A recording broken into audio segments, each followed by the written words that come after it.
দর্শক, নানা সময়ে নানা বিতর্কের জন্ম দেওয়া উপদেষ্টা আসিফ মাহমুদ সজীব ভুঁইয়া গতকালকে বিমানবন্দরে পিস্তলের ম্যাগাজিন ব্যাগে নিয়ে গিয়েছিলেন। সেই কাণ্ড নিয়ে এক ধরনের হুলস্থুল কারবার শুরু হয়েছে।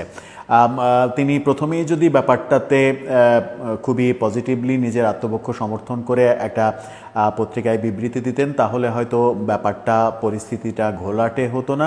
কিন্তু অভিযোগ উঠেছে তিনি তার মাধ্যমে গণমাধ্যমের উপরে চাপ প্রয়োগ করে তার সংবাদ ফেলে দেওয়া এবং তার সংবাদ না করার জন্য ঘটনা ঘটানো হয়েছে, এবং অভিযোগটা বেশ উল্লেখযোগ্য কিছু সাংবাদিকের পক্ষ থেকে এসেছে।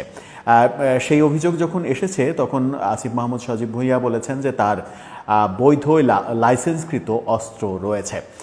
বৈধ লাইসেন্সকৃত অস্ত্র নিতে হলে বেশ কিছু ক্রাইটেরিয়া মানতে হয়, যেমন তার বয়স কমপক্ষে 30 বছর হতে হয়, কমপক্ষে 3 বছরের যে তিনি কর দিয়েছেন এবং সেটাও পিস্তলের ক্ষেত্রে 3 লক্ষ টাকা, শটগানের ক্ষেত্রে 1 লক্ষ টাকা নিয়মিত বিগত 3 বছর যখন আবেদন করছেন তার বিগত 3 বছর তিনি তার ইনকামের ট্যাক্স দিয়েছেন 3 লক্ষ টাকা।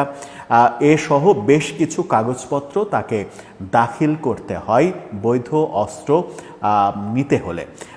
সেখানেই নতুন বিতর্ক যেটা উঠেছে সেটা হচ্ছে যে আসিফ মাহমুদ সজীব ভুঁইয়া তার কাছে বৈধ অস্ত্র রয়েছে, লাইসেন্সকৃত অস্ত্র রয়েছে এই কথা বলে সম্ভবত আরও বেশি বিপদে পড়ে গেলেন।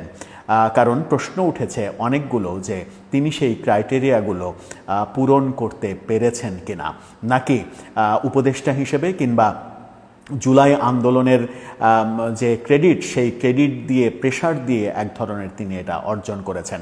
সেই আলোচনা, সেই ব্যাখ্যাতেই যাব যে আসিফ মাহমুদ সজীব ভুঁইয়ার লাইসেন্স পাওয়ার, অস্ত্রের লাইসেন্স পাওয়ার যোগ্যতা আদতে আছে কিনা।